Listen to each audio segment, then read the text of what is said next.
یہ سن کر بھی مجھے تسلی ہوئی تھی کہ چلو مجھے اگر گھر سے نہیں نکالا، میرے ماں باپ تو پہلے ہی میرے وجود سے تنگ تھے، اب میری ساس بھی تنگ نہ ہو جائے، آخر کوئی تو گھر میرا ہو۔ میں یہی سوچ کر اپنے گھر کا کام کرنے لگی۔ میں نے سوچ لیا تھا کہ اپنی ساس کا دل جیت کر رہوں گی، ان کی خوب خدمت کروں گی، یہاں تک کہ وہ مجھ سے خوش ہو جائیں۔ مگر صرف خوش ہونے سے تو گزارا نہیں چلنا تھا، میرے زندگی میں آنے والے دن اور بھی زیادہ مشکل تھے۔ مجھے اس بات کا اندازہ نہیں تھا، پھر ایک دن ایسا واقعہ ہو گیا کہ سب لوگوں کی نظریں ایک بار پھر مجھ پر جم گئیں۔ رات کا وقت ہوتا تو میری نند میرے کمرے میں آ جاتی، میری ساس بھی اسے خوش ہو کر بھیج دیتی کہ اچھا ہوگا نند بھابھی کی دوستی ہو جائے گی۔ مگر میری نند جب بھی میرے کمرے میں آتی وہ بہت عجیب سی کشمکش میں مبتلا ہوتی۔ میں اس سے بات کرنے کی کوشش کرتی بھی تو وہ بات نہ کرتی، مجھے سمجھ نہ آتا کہ اگر وہ میرے کمرے میں میرے ساتھ سونے آئی ہے تو کم از کم مجھ سے بات تو کر ہی سکتی ہے۔ پر عجیب بات تو یہ تھی کہ نند زیادہ تر وقت واش روم میں ہی گزارتی تھی، وہ غسل خانے سے باہر نہ آتی، یہاں تک کہ 2 گھنٹے بھی غسل خانے میں ہی بند رہتی۔ یہ سب دیکھ کر مجھے شک ہونے لگا۔ میں نے سوچا کہ میں اپنی ساس کو بتاؤں، پھر سوچا کہیں وہ مجھ پر ہی الٹی نہ پڑ جائیں، کوئی ایسا الزام نہ لگا دیں کہ میں ساری زندگی پچھتاتی رہوں، میں خاموش رہی۔ ایک رات جب کہ 2 بجے کا وقت تھا، مجھے لگا کہ غسل خانہ بند ہے، پر اندر سے کوئی آواز نہیں آ رہی۔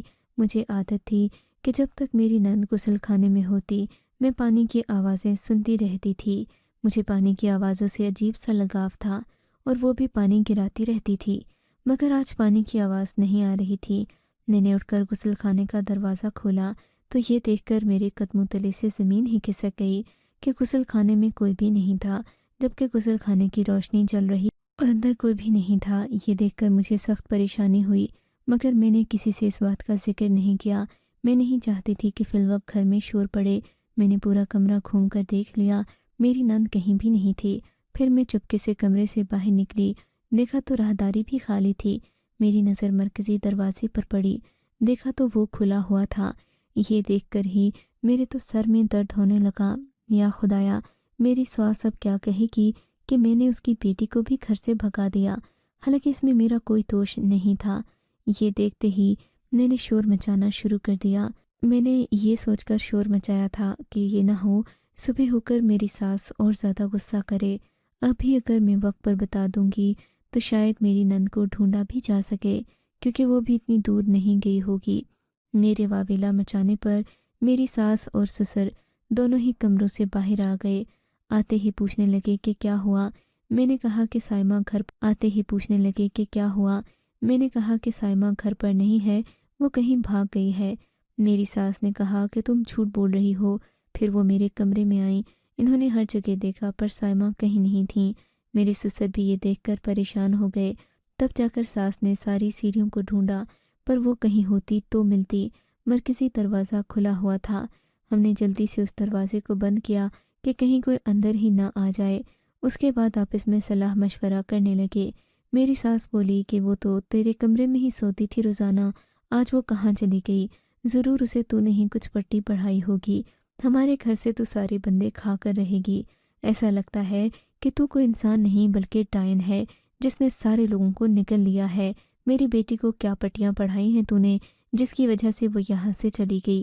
ابھی یہ سب باتیں کر ہی رہے تھے کہ کچن سے کسی چیز کے گرنے کی آواز آئی۔ مسالہ پیسنے والے پتھر کے نیچے ایک چھوٹا سا خط رکھا تھا، پتھر نیچے گر پڑا تو آواز پیدا ہوئی۔ میں نے وہ خط اٹھا لیا اور اٹھا کر اپنی ساس کو دے دیا۔ ساس تھوڑا بہت پڑھا لکھا تھی، انہوں نے وہ خط مجھے ہی دیا اور بولی اونچی آواز میں پڑھ۔ میں نے پڑھنا شروع کیا تو میرے قدموں تلے سے جیسے زمین ہی نکل گئی تھی۔ میں تو حیران رہ گئی کہ آخر کوئی ایسا کیسے کر سکتا ہے۔ خط میں لکھا تھا، اماں ابا مجھے معاف کر دینا، پر میں یہ گھر چھوڑ کر ہمیشہ کے لیے جا رہی ہوں۔ جس گھر میں میرے بھائی کی قدر نہیں تھی، میں اس گھر میں کیوں کر رہوں؟ آپ لوگوں کو اپنی بہو بہت ہی عزیز ہے، اب آپ اسی کے ساتھ رہیے۔ میں تو اگر گھر واپس آ جاؤں اس بات کا سوال ہی پیدا نہیں ہوتا۔ آپ کی بہو آپ کو مبارک ہو، آپ نے اپنے بیٹے کی شادی کروا دی، اب آپ اس کا انجام بھگتیں۔ میں تو اس دنیا سے بہت دور جا رہی ہوں۔ اپنی نند کا یہ خط، میرا سر شرم سے جھک گیا تھا۔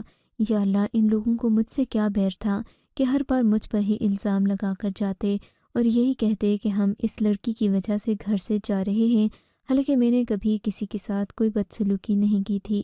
میرا دل مارے خوف کے کانپنے لگا کہ اب میں کہاں جاؤں گی۔ میری ساس مجھے مکوں سے مارنے لگی، بولی کہ بتا دے تو نے آخر ایسا کیا کیا ہے میرے بیٹے بیٹی کے ساتھ کہ وہ دونوں تیری وجہ سے گھر چھوڑ کر بھاگ گئے۔ میں نے اللہ اور رسول کی قسمیں کھائیں کہ میں نے ایسا کچھ نہیں کیا، پر میری ساس نے میری کوئی بات نہیں مانی۔ بولیں کہ تو ہی منحوس ہے، تجھے اس بات کا بدلہ ضرور چکانا پڑے گا۔ روتے روتے میں بے ہوش ہو چکی تھی، میرا برا حال تھا، کچھ سمجھ نہیں آ رہا تھا کہ کیا کروں گی، زندگی میں آگے کہاں جاؤں گی۔ میری ساس نے مجھے میرے کمرے میں لا کر پھینک دیا۔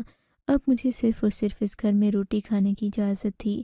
روٹی کے بدلے میری ساس مجھ سے ہزاروں کام کرواتی، کہتی کہ روٹی کھانا مفت میں نہیں آتا، شوہر اور نند کو تو نے بھگا ہی دیا، اب کیا ہمیں بھی اس گھر سے نکالنے کے چکروں میں ہے؟ خدا کے لیے اپنی حرکتوں سے باز آ جا، ہمیں بتا دے کہ میرے بیٹے بیٹی کو نے کہاں چھپایا ہے۔ میں اس بات پر اور روتی، میری ساس کو اور غصہ آتا۔ میں کہتی کہ میں نے آپ کے بیٹے بیٹی کو کہیں نہیں غائب کیا، میں بھلا انہیں ایسا کیوں کہوں گی؟ میری تو ان کے ساتھ بات چیت بھی نہیں ہوتی تھی، پر سب لوگ مجھ پر ہی شک کرتے، سو پورا دن میرا پہرا دیتے۔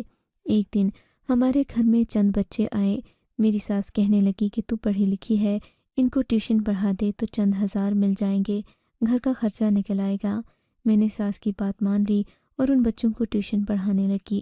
سب بچے میرے ساتھ مانوس ہو گئے، اب وہ سب لوگ میرے ساتھ پڑھنے آتے، ان کے ماں باپ مجھے معقول فیس دیتے تھے۔ رفتہ رفتہ کمائی کرنے لگی، پر میری ساس نے ایک اور مصیبت کھڑی کر دی تھی کہ وہ کھانا بھی مجھ سے ہی پکواتی، گھر کے برتن بھی دھلواتی اور ہر کام کرتی۔ مہینے کے آخر میں بچوں نے مجھے جو پیسے دیے وہ سیدھا میری ساس کے جیب میں گئے۔ یہ دیکھ کر مجھے سخت غصہ آیا۔ اب میں اتنا تو کمانے لگی تھی کہ اپنے لیے الگ کمرہ لے سکتی تھی، پر میری ساس مجھے گدھوں کی طرح سمجھتی، مجھ سے گھر کے سارے کام کرواتی۔ اب میں پیسے بھی کمانے لگی اور گھر کے کام بھی کرنے لگی۔ ایک دن میں نے عقل مندی سے سوچا کہ جب میں نے ہی کمانا ہے، گھر کے کام بھی میں نے ہی کرنے ہیں، تو پھر مجھے اپنی ساس کی غلامی کرنے کی کیا ضرورت ہے؟ انسان کسی کا محتاج تو تب ہوتا ہے جب وہ اسے کچھ ایسا دے جو اس کے پاس پہلے سے نہ ہو، جیسے کہ دولت وغیرہ۔ لیکن میں تو الٹا اپنی ساس کی خدمت بھی کر رہی تھی، پھر ان کے طعنے بھی سنتی، اور گھر میں 2 روٹیوں کے نام پر جیسے بھیک ملتی تھی مجھے۔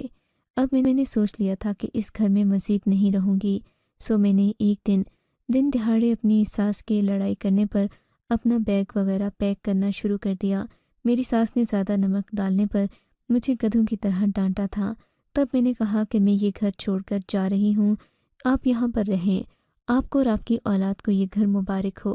تب میری ساس کو فکر پڑ گئی، بولیں کہ تو اس گھر سے نہیں جا سکتی۔ میں نے کہا کیوں نہیں جا سکتی؟ بولیں کہ تو میرے بیٹے کے نکاح میں ہے۔ میں نے کہا یا تو بیٹے کو گھر لاؤ اور اسے کہو کہ گھر کا خرچہ پورا کرے، یا میں اس گھر سے چلی جاؤں گی۔ میری ساس تو جیسے تل ملانے لگی، غصے سے پاگل ہونے لگی، بولی تو کہاں جائے گی؟ یعنی اب ان کو یہ بات بھی ہضم نہیں ہو رہی تھی کہ میں اپنے پیسوں سے الگ کمرہ لے سکتی ہوں۔ کہنے لگی کہ تیرا کون ہے، تو کہاں جائے گی؟ ضرور کسی یار کا بھروسہ ہوگا، اسی لیے گھر سے نکلنے کی باتیں کر رہی ہے۔ میں نے کہا ایسی کوئی بات نہیں، اب میں پیسہ کماتی ہوں، اکیلی بھی رہ سکتی ہوں، مجھے آپ کو پالنے کی کوئی ضرورت نہیں۔ میرا رشتہ آپ کے ساتھ میرے شوہر کی وجہ سے تھا، اب جب کہ میرا شوہر ہی گھر نہیں آ رہا تو میرا آپ کے ساتھ کوئی رشتہ نہیں، سو میں اس گھر سے جا رہی ہوں۔ میری ساس کو بڑا غصہ آیا، انہوں نے مرکزی دروازے کو تالا لگا کر چابی اپنے پاس رکھ لی۔ کہنے لگیں کہ تو یہاں سے نہیں جائے گی، گھر کے کام کون کرے گا؟ میں نے کہا میں یہ سب ذمہ داری نہیں رکھنا چاہتی، گھر کے کام آپ خود کریں، اپنی بیٹیوں سے کروائیں، میری ذمہ داری تو نہیں۔ وہ بار بار اسی بات کا طعنہ دے رہی تھیں کہ ہم نے تمہیں زیور دیا تھا، شادی پر خرچہ دیا تھا۔ تب میں نے بھی اپنا جہیز یاد دلایا، کہا کہ میرے پاس بھی تو جہیز تھا، میری ماں نے تقریباً 5 سال اپنی محنت کر کے جمع کیا تھا۔ میری ماں کی وفات کے بعد وہ جہیز میرا تھا، پر میں نے تم لوگوں کو دے دیا۔ اب بھی اگر پیٹ نہیں بھرتا تو میں کچھ نہیں کر سکتی۔ میں اس گھر سے جانے لگی، میری ساس نے بہت واویلا کیا، پر میں نے وہاں سے نکل کر ہی دم لیا۔ وہاں سے نکلتے ہی نہ صرف میری انا کو تسکین ملی، بلکہ میری عزت نفس بھی بحال ہو گئی۔ میں نے اپنے محلے میں ہی ایک چھوٹا سا کمرہ دیکھنا تھا، پر میں جانتی تھی یہاں آ کر میری ساس مجھے تنگ کرے گی، سو میں نے کسی دوسرے محلے جانے کی ٹھان لی۔ اب جو میں نے کیا وہ میری ساس کے وہم و گمان میں بھی نہیں تھا۔ میں اسٹیشن پر گئی اور دوسرے شہر کا ٹکٹ لے لیا۔ میں نے دیکھا ایک ٹکٹ ماسٹر مجھے غور سے دیکھ رہا تھا۔ دیکھتے ہی کہنے لگا، تم کہاں سے آئی ہو؟ میں نے کہا، فلاں گھر سے آئی ہوں، اپنی ساس کے ظلم و ستم سے تنگ آ کر یہاں سے جا رہی ہوں۔ بولا کہ تو فکر نہیں کر، ایسے لوگ یہاں آتے رہتے ہیں، میں انہیں ایک ایسی جگہ پہنچاتا ہوں جہاں اچھا روزگار بھی ہے اور تم رہنے کی بھی کوئی فکر نہیں ہوگی۔ میں نے کہا، ضرور۔ بولا کہ میں تمہیں ایک لوکل گاڑی میں سوار کروں گا، دور جاتی ہے۔ ٹرین میں سفر تب کیا جاتا ہے جب 6-7 شہروں سے گزرنا ہو۔ ایک شہر سے تھوڑا دور جانے کے لیے تم بس میں بیٹھ جاؤ۔ یوں اس نے مجھے ایک بس میں بٹھایا اور ایک جگہ کا پتہ دیا۔ بولا کہ یہاں سبھی بے روزگار لوگوں کو روزگار ملتا ہے۔ میں نے مطلوبہ پتہ لیا اور اس جگہ پہنچ گئی۔ میرا دل بہت خوش تھا۔ میں چاہتی تھی کہ میں جا کر ایک آزاد زندگی گزاروں۔ اگلے شہر پہنچنے کے بعد میں گاڑی سے اتری اور مطلوبہ پتے پر پہنچ گئی۔ وہاں پہنچی، اس آدمی نے مجھ سے علاقے کا پتہ پوچھا۔ میں نے پتہ بتایا تو بولا، تیرے علاقے سے پہلے بھی ایک مرد اور عورت آئے تھے، میں تجھے انہی لوگوں کی جگہ پر پہنچا دیتا ہوں، تو وہاں ان کے ساتھ مل کر صحیح کام کرے گی۔ وہ لوگ ایک بنگلے میں کام کرتے ہیں، وہاں پر ایک نوکر اور نوکرانی کی ضرورت تھی۔ اب ان کو اپنی ماں کا خیال رکھنے کے لیے تیرے جیسی لڑکی کی ضرورت ہے۔ وہاں جائے گی تو اچھا کمائے گی، مالک لوگ بڑے سخی دل ہیں۔ میں نے کہا، ہاں ضرور، تم مجھے بتا دو۔ وہ آدمی مجھے لے کر اسی جگہ اسی بنگلے پر پہنچ گیا۔ بنگلے پر پہنچتے ہی مجھے ایک کوارٹر کی طرف لے گیا اور بولا، یہاں تیرے ہی علاقے کے 2 لوگ پہلے بھی رہتے ہیں، یقیناً تو ان کو جانتی ہوگی، تیرے لیے زیادہ آسانی یہی ہوگی کہ تو یہاں پر کام کرے۔ میں نے اس کی بات سر آنکھوں پر رکھی، اس کا بڑا شکریہ ادا کیا اور ان کا انتظار کرنے لگی۔ تھوڑی دیر بعد وہ 2 لوگ آئے تو ان کو دیکھتے ہی میرے سر پر آسمان گر پڑا، کیونکہ یہ کوئی اور نہیں، میری ہی نند اور شوہر تھے۔ وہ مجھے دیکھ کر گھبرا گئے، بولے کہ تم یہاں کیسے آئی؟ میں نے کہا، پہلے تو یہ بتاؤ تم لوگوں نے مجھ پر الزام لگا کر گھر کیوں چھوڑا؟ بولے کہ ہمیں معاف کر دو، ہمارا اس طرح کا کوئی ارادہ نہیں تھا، ہم لوگوں نے تو اپنی زندگی بہتر بنانے کے لیے ایسا کیا۔ دراصل ہمارے گھر میں ماحول بہت عجیب سا ہے۔ اب ہم لوگ بیٹھ کر بات کرنے لگے۔ میرا شوہر جو میرے سامنے کھڑا تھا بڑا شرمندہ تھا، بولا کہ میں تو اپنی بہن کے لیے گھر سے بھاگا ہوں۔ میں نے ساری وجہ پوچھی تو پتہ چلا کہ ان لوگوں کے گھر میں شادیاں جہیز کے لیے کی جاتی ہیں۔ میرا شوہر کہنے لگا کہ تم مجھے پسند نہیں تھی، نہ تمہارا خاندان۔ میں تو سائمہ کی ایک سہیلی کو پسند کرتا تھا، اسی سے شادی کرنا چاہتا تھا۔ اماں ابا مکر گئے، بولے کہ یہاں سے جہیز نہیں ملے گا، اسی لیے ان لوگوں نے میری شادی تم سے کر دی، کیونکہ تمہارے پاس اچھا خاصا جہیز تھا۔ خود سوچو، صرف فرنیچر کے ٹکڑوں کے لیے ان لوگوں نے میری محبت قربان کر دی۔ اب میں اس لڑکی سے شادی کرنا بھی چاہوں تو وہ نہیں مان رہی، کیونکہ اس کے گھر والے یہ کہتے ہیں کہ یہ پہلے سے شادی شدہ ہے، اب ہم اسے اپنی بیٹی نہیں دیں گے۔ بس اب تم میرے حالات کو سمجھ تو گئی ہوگی۔ رہی بات میری بہن کی، تو میری بہن کی شادی بھی اماں ابا اپنی مرضی سے کرنا چاہتے تھے، پر اس کو بھی ایک لڑکا پسند ہے۔